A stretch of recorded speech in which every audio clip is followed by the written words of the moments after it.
అందరికీ నమస్తే. మన డైరీ ఫామ్కి స్వాగతం. నేను మీ చంద్రారెడ్డి. ఈరోజు నేను ఆగస్టు 22వ తారీఖు గుజరాత్కి వచ్చాను. ఇక్కడ జాఫరాబాద్ గేదెలు అంటాం కదా, గిరి జంగల్ నుంచి తెచ్చిన గేదెలు మనకు కనపడ్డాయి. వాటి యొక్క మిల్కింగ్ చూద్దామని ఇక్కడ ఆగాను. నేనేం కొనట్లేదు, కానీ చూపించాలి మా సబ్స్క్రైబర్స్కి. అలాగే పాడి రైతులు ఎవరైనా పెద్ద గేదెలు పెట్టాలి అంటే, రోజు మీద 20 లీటర్లు ఇచ్చే గేదెలు కావాలి అంటే ఇలాంటి గేదెలు మాత్రమే మనకి 20 లీటర్లు ఇస్తాయి. ఒకసారి చూడవచ్చు, వీటి అడ్రస్ సైడ్కిన పాలు కూడా తీయించాను.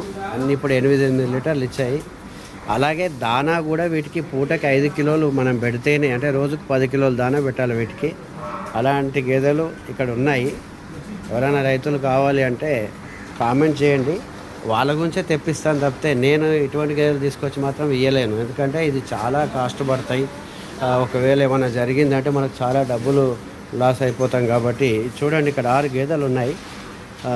ఒక రైతు తెచ్చుకున్నాడు గుజరాత్లోనే, కానీ వాళ్ళ పిల్లలు పిండలేరు అని చెప్పి అమ్ముదామంటున్నాడు. చూపిస్తే ఇక్కడికి వచ్చాను మన ఛానల్లో పెట్టాలని. ప్రతి గేదె కూడా 6 నుంచి 7 లీటర్లు ఇక్కడే రెడీ ఉన్నాయి. 10 లీటర్ల వరకు ఇవ్వచ్చు. చాలా పచ్చి పాలు కూడా ఉన్నాయి, చూస్తుండవచ్చు. ప్రతిదానికి పాలు తీస్తున్నారు. ఇలా రైతులు ఎవరైనా పెద్ద గేదెలు 1-2 అంటే మన ఫామ్లో ఉండాలి. జాఫరాబాదీ గిర్ జంగల్ అంటాం కదా, అలాంటి జంగల్ నుంచి తెచ్చిన గేదెలు ఇవి. మీరు ఒకసారి చూడవచ్చు, చాలా బాగున్నాయి. కాబట్టి రైతులు ఎవరైనా కావాలి అంటే నాకు కింద కామెంట్ చేయండి, వాళ్ళతో మాట్లాడి తెప్పిస్తాను. రేట్లు కూడా నేను కనుక్కోలేదు, ఎందుకంటే మనం కొనలేము కాబట్టి రేట్లు అడగలేదు. మీరు ఎవరైనా అడగమంటే రేట్లు అడిగి మీకు అప్డేట్ చేస్తాను మన ఛానల్లో. అందరికీ నమస్తే.